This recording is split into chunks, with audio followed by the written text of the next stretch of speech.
If you looked around my boat as a fishing guide, I've probably got about 30 fishing rods in my boat. And people oftentimes laugh at me, or they look at my garage in the wintertime and they just say, why in the heck do you have so many fishing rods? Why don't you just need 6 or 8 fishing rods as a fishing guide? Well, you know, I use the analogy of like in golf.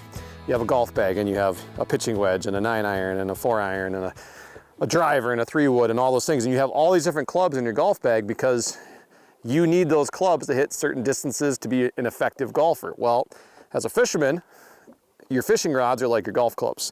And having the right tool for the job is exactly what you need to be more successful as a fisherman. And the reason for it is because of the types of presentations you're doing. And so there are an array of fishing rods that are meant for all kinds of species, right? And I wouldn't want to use this rod, for example, this medium fast action rod, to go musky fishing. And so what's important is when you have fishing rods, is you need to think about what presentations you're doing, all right? And so if I'm out jigging, for example, I'm gonna wanna have an action rod that's designed for the weight of the jig I'm using. You know, so this is an 1/8 ounce jig. So this is a rig and jig rod right here, medium light fast, that's meant to cast an 1/8 to a 3/8 ounce jig. If I were to cast something that was a 3/4 ounce jig, a 1 ounce bait, it's not going to be designed for the rod. It's going to maybe cast a mile, but when you go to set the hook or when you go to actually work the presentation, it's not going to work the presentation effectively, and it's not going to look right in the water. And more importantly, if you were to set the hook on the fish, you're probably not going to get the hook into the fish as well as you should. So having the right tool for the job is so important. So when you look around my boat, I've got medium light extra fast action rods. What am I going to do with that? I'm gonna Lindy rig. I'm gonna do more finesse presentations because that extra fast action on the end of the rod allows me to pull and do various things to feel those real subtle bites. Now, if I'm gonna throw a jigging Rap, for example, I'm gonna have more of a medium fast action rod. And that's gonna be allowed because you're ripping and you're doing more aggressive presentation, so you don't want as light of a tip on the end of that rod. And so having the right tool for the job, I can't express enough how important that is. Now, do you need to go out and have 30 rods in your boat? You don't need to have 30 rods in your boat. But if you have a variety of rods, you're gonna be able to work the lures and presentations more effectively. You're gonna be able to fight the fish better, which is gonna allow you to be a more successful fisherman on the water. And more importantly, give you an excuse to go buy more fishing rods down the road.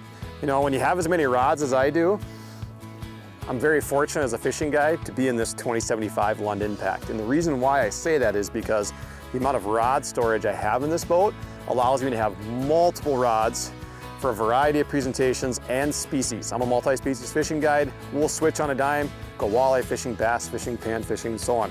But the one thing you notice about the Impact is you have not only center rod locker storage, but you have rod locker storage on both the sides, up above, just below the gunnels, as well as another rod locker just down here.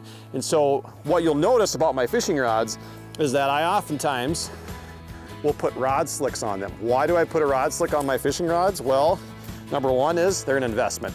I have really nice fishing rods, they're expensive, I want to take care of them, so that's number one. So I'll slide those rod slicks on there. They're super slick. There's a variety of different, you know, companies as such that sell them, but I would strongly suggest that. The second reason you'll notice here, if you look over on this side where my slip bobber rods are, is there's 2 rod locker spots here, but I've actually got 2 rods going into 1 rod sleeve. And so really what I'm able to do is if I were to take the number of rod holders within here, I can probably put anywhere from 25 to 30 fishing rods, whereas if I just counted the amount of actual rod storage, I probably would be somewhere around, you know, 20 rods possibly. So keep that in mind if you want to have more fishing rods in your boat. Rod sleeves, think about your rod storage. You can put a lot more inventory in your boat, which allows you to be able to switch on a dime and not have to be constantly switching things out. So fishing rods, right presentations, right action rods, taking care of them, rod storage, do all those things, gonna make you a lot better fisherman.